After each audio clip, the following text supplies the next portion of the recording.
Chris Carter here on the North Shore Drive podcast from the Pittsburgh Post-Gazette. Joined today by Ray Fittipaldo. We break down that big Steelers blowout win over the Jets and the impact that Russell Wilson had. Is it setting up the Steelers something much better long term? We talk about that, the defense, and the overall success of this team as they are 5-2 after 7 games with one more game before their bye week. All that here and more on the Post-Gazette's North Shore Drive podcast. Let's get into it. You are now listening to the North Shore Drive podcast, a show on all things Pittsburgh sports from the writers of the Pittsburgh Post-Gazette, hosted by Christopher Carter.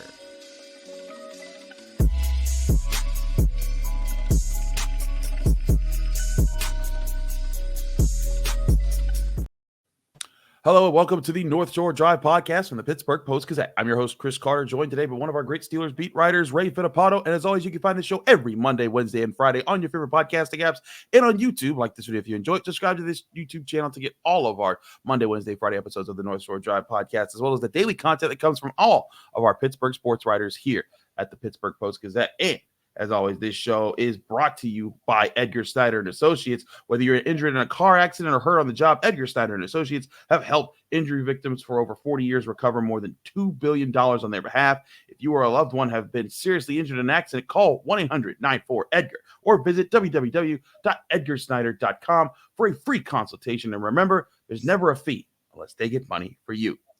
Ray, we flip the page forward. The Steelers are 5-2, but we talked about all last week, the quarterbacks. Russell Wilson, was he going to get his first chance? He did. Was it the right call? Many people questioned that it wasn't. And then it came out, Mike Jay Glazer from Fox Sports saying, Sunday morning that Mike Tomlin told him that he kind of went Lone Ranger on this decision. So a lot of this weight was falling on Mike Tomlin's head for if this went poorly, it was going to have been Mike Tomlin's call, and that you were going to point to it. And it didn't start out great.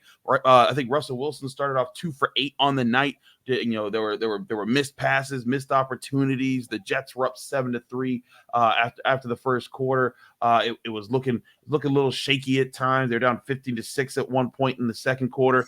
And then all of a sudden, the Steelers get an interception late in the second quarter.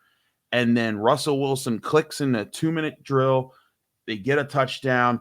And then in the second half, they go ballistic for 24 points while the defense shuts them out. But Russell Wilson, the highlight of it, 16 of 29 for 264 passing yards, 2 passing touchdowns, no interceptions, only took 1 sack and had a QB sneak for a touchdown. Ray, what did you make of Russell Wilson's debut game? Was that enough to live up to the hype of what's been the expectation since they signed him last year or early in the year?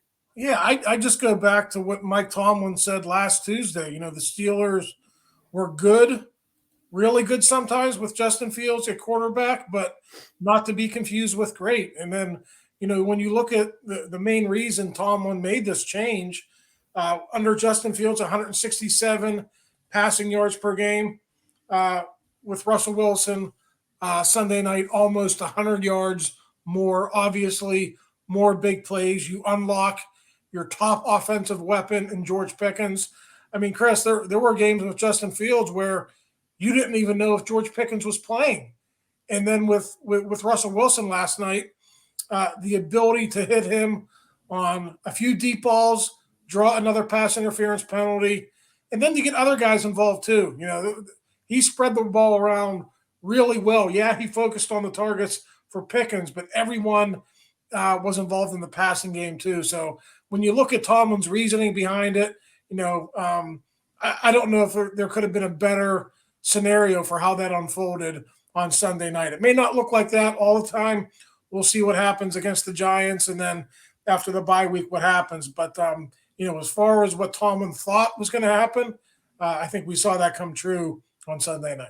The thing that we kept highlighting in the impetus for this decision, it was not because Justin Fields couldn't make any plays, because obviously he did. He led the team with 10 touchdowns. He threw for 5, ran for 5, and that's what the thing he has 10 touchdowns, 1 interception, 1 lost fumble. So 10 touchdowns to 2 turnovers. How do you turn away from that when you are 4-2?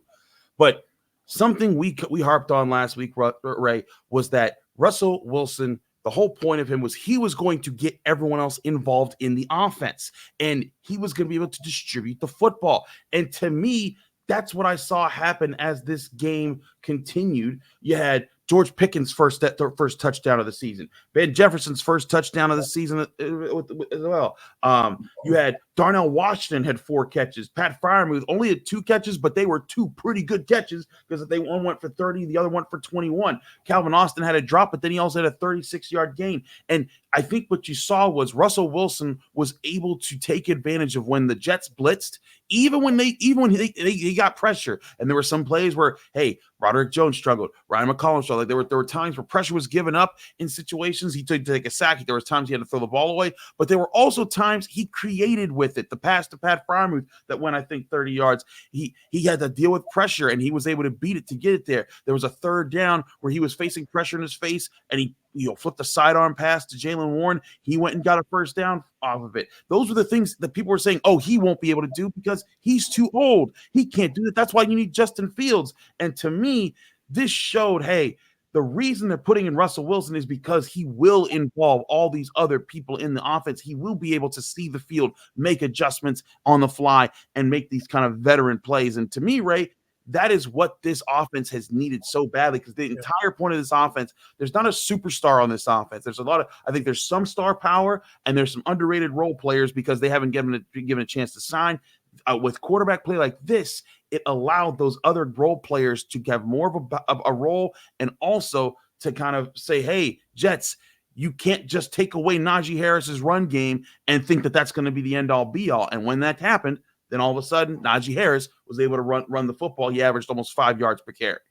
Yeah, what does Mike Tomlin always talk about? The chunk plays and how it's really hard on any offense, including his, to continually go 70 or 80 yards and do it in 10, 12-play drives. So when you're able to manufacture those big plays, like you touched on, I counted up 6 pass catchers, all had at least double-digit catches. So, if you just look at the passing efficiency compared, between Russell Wilson and Justin Fields, the yards per completion, it was probably almost double. I mean, I didn't sit down and figure it out, but there were big plays all over the place. So that's really the difference with this. Yeah, do you lose a little bit in terms of your quarterback breaking the pocket? There were a couple plays, during those 3 consecutive 3-and-outs in the first quarter, and I think early in the second quarter, Chris, where you say, "Oh, geez, if Justin was in there, maybe he could have scrambled for a first down." But like Arthur Smith said, there's going to be give and take, and I think when you look at what happened Sunday night, you would rather have those big explosive plays in the passing game than just moving the change for a scramble on third down. Exactly. And that's the thing. And the other thing is that when you're moving it through the passing game, it is forcing the defense to have to honor something completely different. Like, look, and I think there's also an acknowledgement that, like, hey, Russell Wilson is much older than Justin Fields. Justin Fields may be able to get there. I know there's a lot of people that were really adamant that, oh, they shouldn't go away from Justin Fields because he's making progress. He can get there. But this is where Russell Wilson is, and I think it was very visible if you were being an honest objective observer over the past 6 games and then into this game. And again, not that the Jets defense is the greatest thing of all time, but they were a top 7 defense going into this game. And yes, they were banged up in the secondary and there were things there, but you know what? The Steelers were banged up too on offense. The Ryan McCollum was at center, Troy Faltanu's out. Guys are playing hurt. They still don't have Cordell Patterson in back, and they made it not matter. And I think that's a really good sign for the Steelers that they were able to make plays in a game like this. They need to prove they can be consistent. They got the Giants next week at home for Monday Night Football.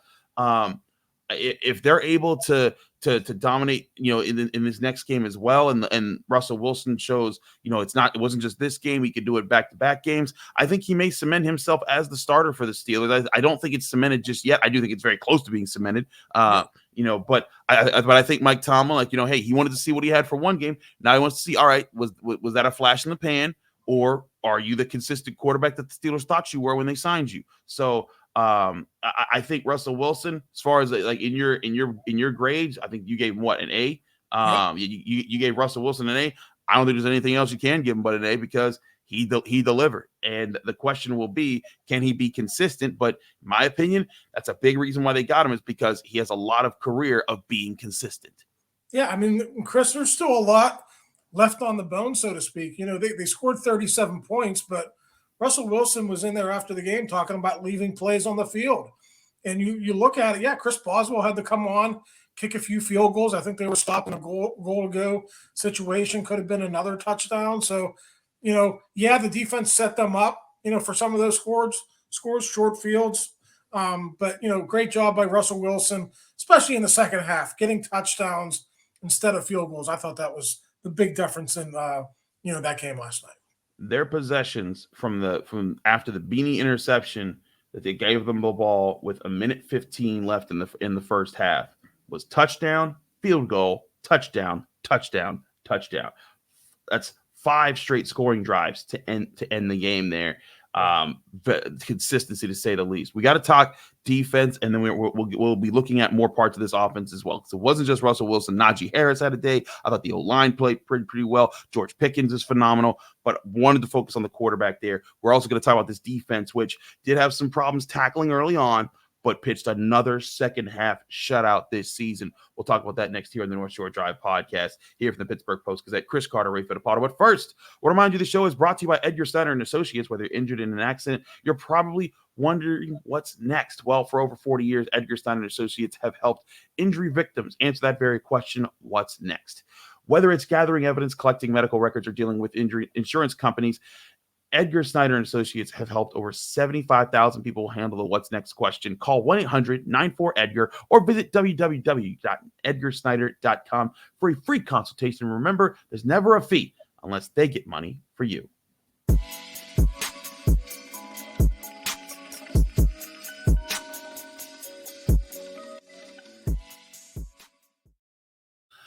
We're back here in the North Shore Drive podcast on the Pittsburgh Post-Gazette. Chris Carter, Ray Fittipaldo. Ray, we're going to talk more offense. I promise. Like we're going to talk about George Pickens because he was phenomenal, Najee Harris, but we got to talk about this defense too. I thought this early on throughout the game when the Steelers went down 7-3 and eventually 15-6. I was thinking like, man, there's one guy that's hurting them right now. And it's not as much as it's Aaron Rodgers. It's Breece Hall, who was just electric in space. Breece Hall was pretty much shut down in the run game. He was not allowed to do much. He did score a touchdown, but he had 12 carries, 38 yards on the ground. The Steelers had that locked down. But where he was dangerous was in the passing game. 6 catches on 9 targets for 103 yards, including a 57-yarder. It was those plays that set up both the Jets' touchdown drives in the first half. But Ray, once they made the adjustment to say, okay, we have to limit that part of the offense, they shut them out in the second half. Devontae Adams, who everyone was terrified of in this game, 3 catches on 9 targets for 30 yards.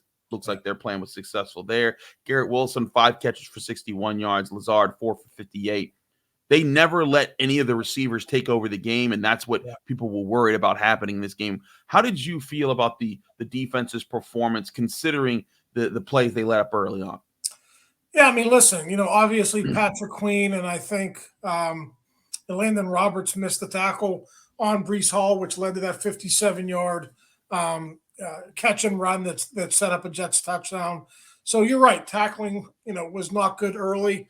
I think the big play in this football game was really the interception by Beanie right before the half. Listen, Chris, it's 15-6. Yep. They got a chance to make it 18-6, and they get the second half kickoff. I mean, that game could have gotten out of hand. And, Beanie makes really a nice play, had his back turned, got his head turned around, and was able to, get that interception. And, Russ and the offense did a nice job of going down the field and scoring a touchdown. But, if you think about that, the Jets had a chance to really break that game open. And then instead the opposite happened. That was the impetus for the Steelers going on their run and, shutting them out in the second half. So, Beanie's been criticized this year. He's probably not going to play a lot after Cam Sutton returns. But, hey, for one night, he was the star on defense, man. I mean, that second interception set them up, first and goal at the 1. I got to give that guy a bunch of credit. Undrafted, free agent, ups and downs of a rookie season. And, he was probably one of the biggest, if not the biggest reason they won that football game last night. I agree. I mean, he also, I asked him, that first interception, the second interception, I mean, let's be real. I know, yes, it bounced off of an offensive player's chest plate, and then he caught it. But I think he forced that pass to be a little bit in a different spot than Garrett Wilson was anticipating it, which led to it, bouncing off his shoulder pads and then, Beanie Bishop play. But still, he impacted that. But there's no mistaking. The first interception was Beanie Bishop making a really good play. And I asked him after the game, I was like, hey, was that something that you guys thought you saw? And he was like, yep, we know Aaron Rodgers loves to go over the middle. We were setting things up to try to get him to think things were open and we could jump in on it. And he made that interception. You're right. That the game flipped on that interception. The Jets were in control. The Steelers weren't moving the ball. And then as soon as they got the ball there, the Steelers got a touchdown. The Steelers defense, Beanie Bishop, got 2 interceptions in this game. The Steelers got 14 points off turnovers. And yes, they probably maybe they could have won, if they didn't get those, but they were a huge part of why this was a comfortable win. I mean, Ray, it's funny. I said this last week. When was the last time that you were kind of writing your story in like the early fourth quarter, knowing that what the result was going to be as a reporter? This is back-to-back weeks. When was the last time that happened in 2 straight games for you covering the Steelers? But the defense deserves as much credit as the offense for making sure this game was never in doubt, really past like the 12-minute mark of the fourth quarter. Yeah, you know what I was thinking last night? How the Steelers always get the 9-8 or 10-7 under Mike Tomlin. It's because he doesn't lose football games. And I thought the Jets coaching staff lost that football game last night at the end of the first half. Chris, if they just kneel on the ball with less than 2 minutes to go, it's a 2-score game at halftime. Mm-hmm. They got the momentum. Like I said, they're getting the ball to open the second half. Mm-hmm. And instead, you got Aaron Rodgers, but you're putting the ball in danger over the middle of the field. And, I know that's a first-time head coach there, a new offensive staff. Maybe that should have been maybe we shouldn't be surprised by that happening. But those are the types of things that Mike Tomlin does not do. So, it's easy. The NFL it's a brutal business, but just week after week, I see bad coaching decisions all over the league. And I thought that one just before halftime last night really lost that game for them. Despite Beanie Bishop's 2 interceptions and 6 tackles, which was tied for second most on the team, he wasn't the only defensive player out there. I thought there was a collective effort across the board to get a lot of things done. I thought Alex Highsmith played out of his mind. Even though he didn't register an official sack, he had pressure. He was hitting Aaron Rodgers throughout the night. He had 4 tackles. He was a really effective in stopping the run. I think he reminded people, this is why they pay me the money. When you see him out there, even when Nick Herbig was out there, you can see the difference in the run defense. But also Deshaun Elliott being all over the place. I think Joey Porter Jr., we don't have official coverage numbers or anything yet, but I think he played a huge role because wherever he was, whether it was on Adams or Wilson, he was making life hard on those Jets receivers and Aaron Rodgers. And I think that was a big reason Beanie Bishop's got some of those interception opportunities, because they were like, hey, we're not going in that direction. Let's go over this direction over here. So you had that. Cam Hayward doing what Cam Hayward does. Larry Ogunjobi had a sack. Keanu Benton with the swat on a 4th down stop. This to me, and also Patrick Queen, even though he missed some tackles early, I thought that in the second half, he's the quarterback of the defense. They were in position. I'd say 9 out of 10 plays on defense in the second half. And you get another blocked field goal on special teams, 3 straight games with blocks. The stat put up by NBC in the game said that the Steelers have 9 blocked kicks, whether it's field goal, extra points, or punts since 2022, leading all of the NFL. I really feel like, Ray, there's a testament to the full commitment to the Steelers on defense and special teams to put together performances like this one. Yeah, you just noted the block numbers for the special teams. Green Bay might have more takeaways this year than the Steelers, but the Steelers are right behind them. They're definitely top 5 in takeaways. So, Chris, when you do that and when you are able to shut teams down in the second half the way they did, it's impressive. That's the 5th time in 7 games that they've held their opponent to 15 points or fewer. Yeah. I mean, you're going to win a lot of football games if you do that, Chris. And even those 2 games where they lost, it wasn't like they were giving up tons of points. I think the Cowboys had, I think 20, and then maybe the Colts had 27, something like that. So it's not like they're ever, even though they look bad in that Colts game, it wasn't like they were ever embarrassed. So, really impressive job by Mike Tomlin and Terrell Austin. They've had injuries. Herbig's injury was big. They weathered that.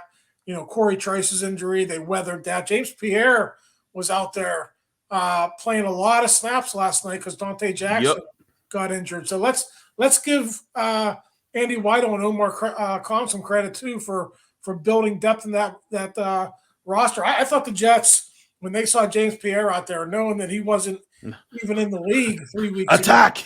Yeah, I mean, like scheme it up so Adams is on Pierre. Yeah. Or Wilson. I know Wilson was having a bad game, but that guy's a first-round pick. Either of those guys should be able to have a day against James Pierre, but I give him credit. Alex Highsmith steps back into the lineup last night. I give him credit. So we all know the team is built around that defense, but we've talked a lot about the offensive injuries on that side of the ball. I don't know if we talked enough about the injuries on the defensive side of the ball, and they've been able to overcome those with flying colors. They certainly have. They now have 13 takeaways on the season. That's tied 3rd in the NFL behind the Packers at 17 and the Vikings with 14. They continue both those defenses in the NFC North. It's crazy, actually. 3 teams in the NFC North are among the top 3. The Bears are tied with the Steelers at 13 on the season. But to the point of the overall picture of the Steelers, they are 2nd in turnover differential with a +9. The Bills are at a +10 right now. I want to flip back to the entire team outlook, Ray, because all of a sudden, this Steelers team is 5-2. The Ravens are playing a tough Buccaneers team tonight on Monday Night Football in Tampa Bay. Regardless of that result, the Steelers will at least be neck and neck with the Ravens, maybe a step ahead of the Ravens, and looking like they still have a lot more left on the bone to even play better than they are right now. And they've just had back-to-back 30-plus point performances in blowout victories over AFC opponents. I want to talk more about what the real ceiling of this team is if they're able to continue clicking and continue growing.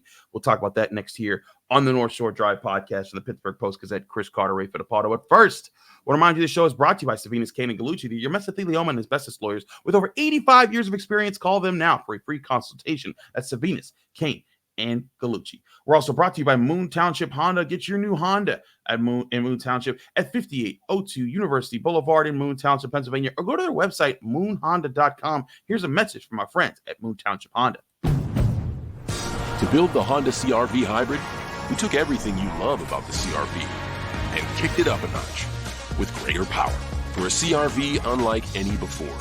Adventure confidently with Honda, Car and Driver's most awarded brand in 10 Best history. The CR-V and CR-V Hybrid, part of the Honda line of rugged vehicles. Visit your local Honda dealer where new vehicles are arriving daily. Buy online or reserve from select Honda dealers.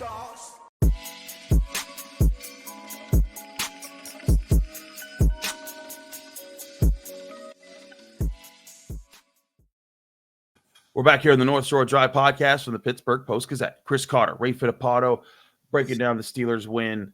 But also, let's take a step away from just this win. I mean, still a little bit focused on this because I also want to talk about the other things. In fact, let's do this real quick. George Pickens, 5 catches, 111 yards, his first touchdown of the season. Ray, to me, it was telling for George Pickens to be this locked in this game. We've gotten on him because he's had some drops, he's missed some blocks, but you saw him blocking downfield. You saw him making plays. You saw him, catching ball passes that bounced off of the opposing defenders' helmets. Just putting on a real good show here.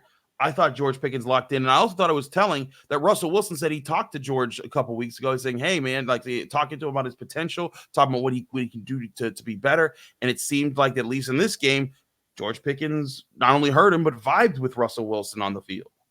Yeah, I mean, what did Russ say? Handling the ebbs and flows of the NFL, and if he got through to George Pickens, kudos to him, because I don't know of too many players who have gotten through to him over the years. And one more thing, Chris, when we talk about the night Pickens had, shout out to the Jets defensive coaches for sticking single coverage on him time after time after time when Russell Wilson proved he could exploit that in the first half. So I have no idea what they were doing. Everyone's been talking about the shell cover too. Everyone's playing, they're making teams think it and dunk it down the field. Everyone knows Russell Wilson can throw a deep ball. I mean, I have no idea what their thought process was on the way they defended George Pickens. I didn't understand the plan there. But one thing that I talked about with Najee Harris and Russell Wilson after the game was the balance of the offense, because that's something that Najee Harris kind of snapped at us as reporters last Thursday when someone asked about, is this about Justin Fields, and Russell Wilson? And he's like, it's about all 11 of us. Whoever's in, we have this plan ready to go. And I think he was emphasizing that this team isn't going to be about just Russell Wilson or just Justin Fields or Russell Wilson making plays. And I think you saw that in this game. Najee Harris ran the ball 21 times for 102 yards, back-to-back 100-yard performances. Don't think that's happened too many times in his career. Also with that touchdown to close out the game. Jaylen Warren also ran a little bit better in this game, 12 carries, 44 yards for 3.7 yards per play. The offensive line getting pushed to make that happen. But George Pickens, 5 for 111. Pat Freiermuth, 51 receiving yards. And again, like you said, all those different players, at least 6 different Steelers targets caught for passes that went for at least 10 or more yards in this game. To me, that is where Arthur Smith and his offense can make this team really dangerous, because now all of a sudden, Ray, they're averaging 23 points per game. That may not be world breaking, but that's what you and I have been saying. I feel like since 2 years ago, that if they can just get to that point with an elite defense, which right now they're the number 2 scoring defense in the NFL. And like you said, five out of their 7 games have allowed 15 points or less. If they can get to this point where they're averaging 23 points per game in the middle part of the league and the defense at the very top, that's where you have a dangerous football team. Before they were averaging 17, 18 points per game, that's not going to cut it, because then it's a field goal beats you. But now when you're averaging a full touchdown ahead of what you're averaging, allowing on defense, now you're talking. And I think that's where the Steelers right now are seeing a major difference. And they're actually averaging almost 9 points more than what they're on offense, than what they're giving up on defense. And to me, Ray, that's where this team could be really dangerous. And right now, I look across the NFL and I look at how the Chiefs are winning football games. And yes, they're undefeated. They still have Patrick Mahomes, but they were in a dogfight, a low-scoring dogfight with the Niners early before the Steelers game. I got to watch that while we were getting ready for the Steelers game last night. And the Steelers are 5-2. If the Ravens win, they'll be 5-2 tonight as well. But the Bills are 5-2, the Texans are 5-2, and the Chiefs are 6-0. The Steelers will be right in the mix of being one of the best teams in the AFC and maybe even in the NFL. Yeah, I mean, that Green Bay victory over the Texans yesterday could be big down the road for seeding. I think the Bills are going to take advantage of a weak AFC East. I think they're going to be at the top of the heap there. They'll probably end up having a better record than the Steelers, but we've talked about it before, Chris. Listen, it's hard going into the postseason every year when you're the number 7 seed. It's hard to win on the road. It's hard to beat those better opponents who are seeded 1 or 2. And that's what the Steelers have done, the last few years that they've been in the playoffs. So if they can find a way to topple the Ravens and to win the AFC North, then you're talking about maybe being a 3 or a 4 seed, maybe even a 2 seed. And that just turns the tables. That puts things in your favor. You get a home game, and, theoretically you get an easier opponent in that first round game. So we've talked all along, got to be 6-2 at the midway point to give yourself a chance. The Giants stink. They got to get to 6-2 on Monday night. If they do that, Chris, they will have done everything they needed to do. We can talk about the tough opponents in the second half. We'll do that on podcast down the road. We know what that's going to entail, but they got a real chance to hold serve, so to speak, and to be exactly where they need to be going into that game against the Giants. it's funny. I talked about this a little bit last week.